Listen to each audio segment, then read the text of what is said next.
মেক্সিকোর পশ্চিমাঞ্চলীয় সিনালোয়া রাজ্যে মাদক কারবারিদের সংঘর্ষে 53 জন নিহত হয়েছেন। এছাড়া নিখোঁজ রয়েছেন আরও 51 জন। গত 9 সেপ্টেম্বর থেকে এই সংঘর্ষ শুরু হয়। শুক্রবার 20 সেপ্টেম্বর স্থানীয় কর্তৃপক্ষ এই তথ্য জানিয়েছেন। খবর রয়টার্সের। প্রতিবেদনে বলা হয়েছে, ভয়ঙ্কর এই সহিংসতা থামার কোনো লক্ষণ এখনো দেখা যাচ্ছে না। আমেরিকায় মেক্সিকোর মাদক সম্রাট ইসমাইল এল মায়ো জাম্বাদার গ্রেপ্তারের পর গত জুলাইতে সিনালোয়ায় দুটি সবচেয়ে শক্তিশালী মাদক কারবারি গোষ্ঠীর মধ্যে এই দ্বন্দ্ব শুরু হয়। জাম্বাদার অভিযোগ, লস চাপিতোস মাদক কারবারি গোষ্ঠীর এক জ্যেষ্ঠ সদস্য তাকে অপহরণ করে যুক্তরাষ্ট্রে নিয়ে যায়। বৃহস্পতিবার মেক্সিকোর প্রেসিডেন্ট আন্দ্রেস ম্যানুয়েল লোপেজ ওব্রাদার জানান, যুক্তরাষ্ট্র এই অস্থিতিশীলতার জন্য আংশিকভাবে দায়ী। এ নিয়ে গত 9 সেপ্টেম্বর সিনালোয়া রাজ্যের রাজধানী কুলিয়াকানে সংঘাত শুরু হয়।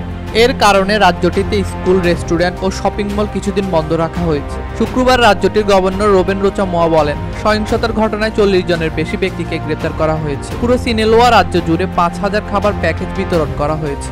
এদিকে সহিংসতা থামাতে হিমশিম খাচ্ছে মেক্সিকো সেনাবাহিনী। বৃহস্পতিবার তারা লস চাপিতোস গোষ্ঠীর নেতা ইভান আর্কিবালদো গুজম্যানকে গ্রেপ্তার করে। তিনি সিনালোয়া রাজ্যের সাবেক মাদক সম্রাট জোয়াকিন এল চাপো গুজম্যানের ছেলে।